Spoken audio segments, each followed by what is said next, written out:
सुनंदा, अब नौकरी करने की इच्छा नहीं हो रही है। जी करता है वॉलंटरी रिटायरमेंट ले लूं। तुम क्या कहती हो? मुझे आज भी याद है जब कुछ वर्ष पहले तुम कहती थी अब रिटायरमेंट ले लीजिए और मेरे साथ वक्त बिताइए। पर क्या करता, उस वक्त मुझ पर बहुत सारी जिम्मेदारियां थी।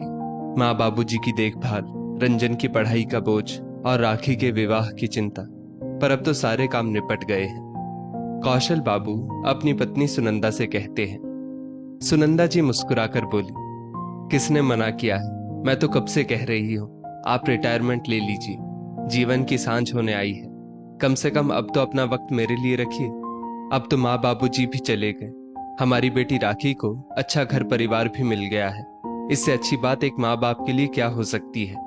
फिर रंजन भी तो अब अच्छी नौकरी कर रहा है, तो अब आप रिटायरमेंट ले ही लीजिए। तभी सुनंदा जी की बहू अनीता आई और बोली, मम्मी ये कैसी बातें कर रही हैं आप?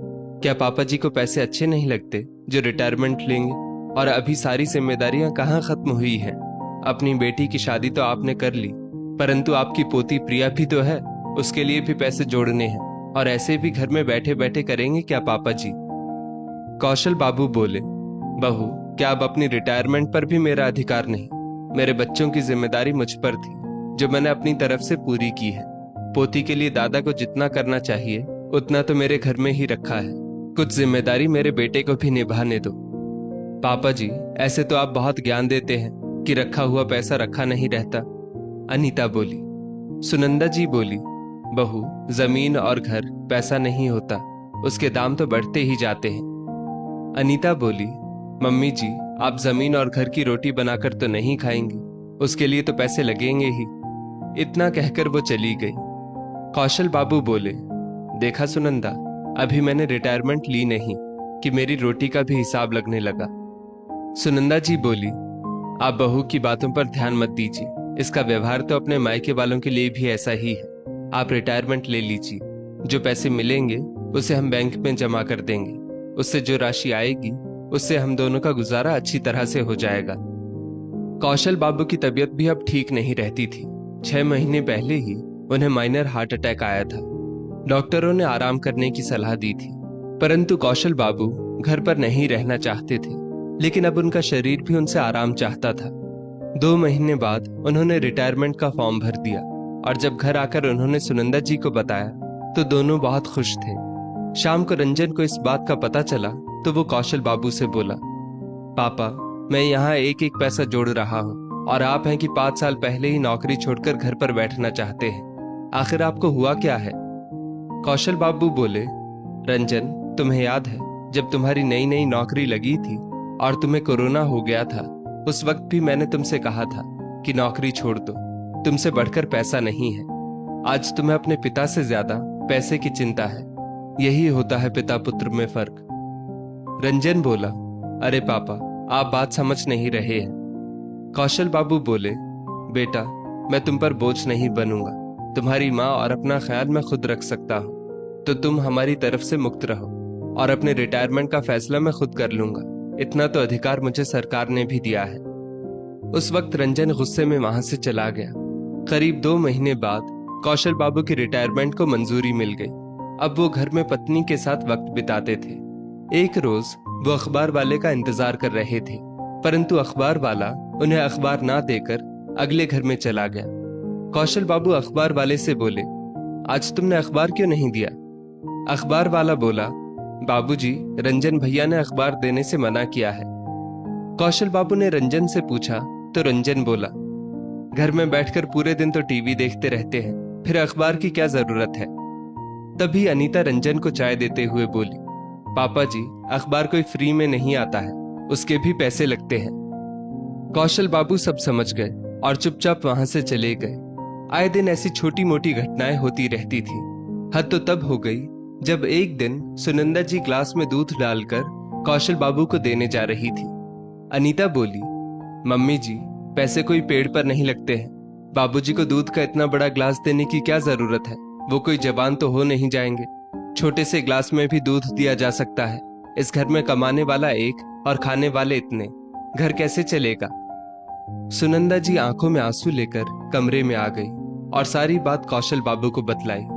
कौशल बाबू ने बर्दाश्त कर लिया और पत्नी को ही समझा दिया। सुनंदा जी को सायाटिका नामक बीमारी की परेशानी थी, जिसके लिए उन्होंने मालिश वाली लगा रखी थी। वो हर रोज आकर उनकी मालिश करती थी। 2 दिन से वो आ नहीं रही थी, जिसके कारण सुनंदा जी को परेशानी हो रही थी। कौशल बाबू उसके गांव गए तो वो बोली, बाबूजी, मैं क्या कर सकती हूँ? बहू जी ने मुझे आने से मना किया है। उन्होंने कहा कि अब आपके पास मुझे देने के लिए पैसे नहीं हैं। कौशल बाबू के सब्र का बांध आज टूट गया था। उन्होंने मालिश वाली को 2 महीने के पैसे एडवांस दे दिए और बोले, तुम 2 महीने तक सुनंदा की मालिश करती रहो और बिना मुझसे पूछे तुम कभी छुट्टी मत करना। इतना कहकर वो वहां से चले आए। कौशल बाबू घर आए तो फल सब्जी और राशन का सामान एक तरफ रखते हुए अपनी पत्नी से बोले, सुनंदा, ये सारा सामान हम दोनों के लिए है। सुनंदा जी बोली, सुनो जी, ये सब क्यों कर रहे हो? लोग क्या कहेंगे?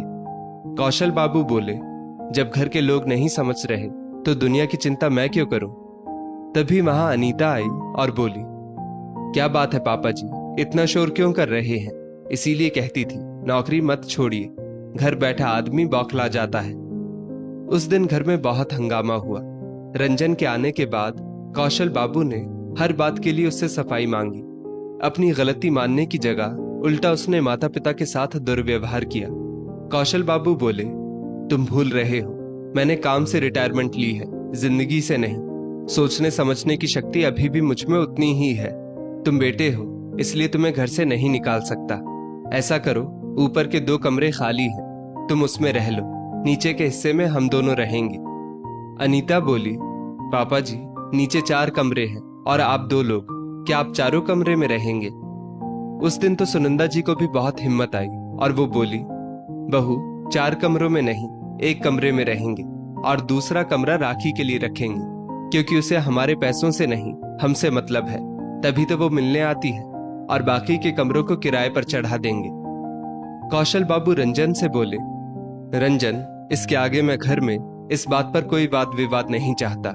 याद रखो, ऊपर के कमरों की सफाई, बिजली का बिल और पानी का खर्चा जो भी होगा, अब वो तुम्हारी जिम्मेदारी है।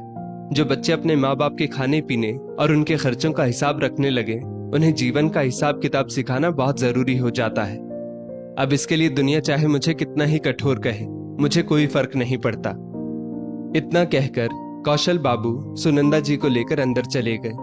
राखी को इस बात का पता चला तो उसे बहुत दुख हुआ।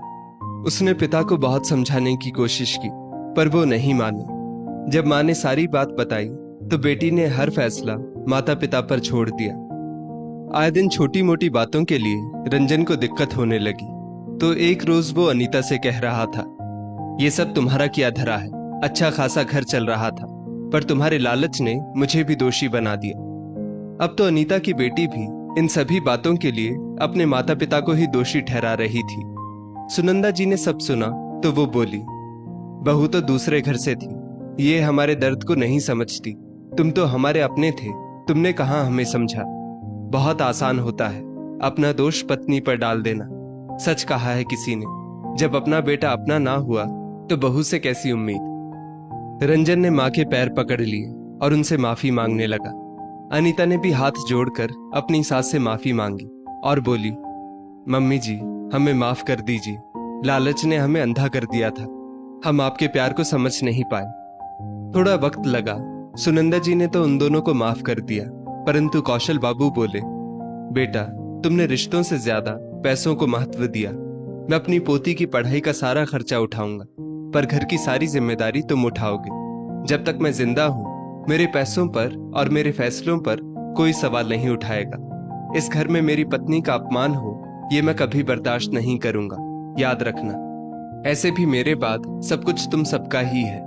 इतना कहकर वो चले गए। पोती दादी के गले लग गई और बोली, दादी, दादाजी का फैसला बिल्कुल सही है, उन्हें अपने लिए जो करना है वो करेंगे। आखिर उन्होंने काम से रिटायरमेंट ली है, सोच और जिंदगी से नहीं। बेटी की बात सुनकर रंजन और अनीता को भी अपने किए पर पछतावा हुआ। दोस्तों, जब हमारे माता पिता की उम्र हो जाती है तो हम ये क्यों सोचने लगते हैं कि वो हमारी सोच के अनुसार चलेंगे, जिन्होंने हमें अच्छे बुरे का ज्ञान दिया। क्या उम्र बढ़ने के बाद उनकी सोचने समझने की शक्ति खत्म हो जाती है? या हम खुद को उनसे ज्यादा बेहतर समझने लगते हैं? इस स्टोरी को लेकर आपकी क्या राय है? नीचे कमेंट करके जरूर बताइएगा। और ऐसी ही और भी बेहतरीन वीडियोस के लिए हमारा पेज जरूर फॉलो करें। धन्यवाद।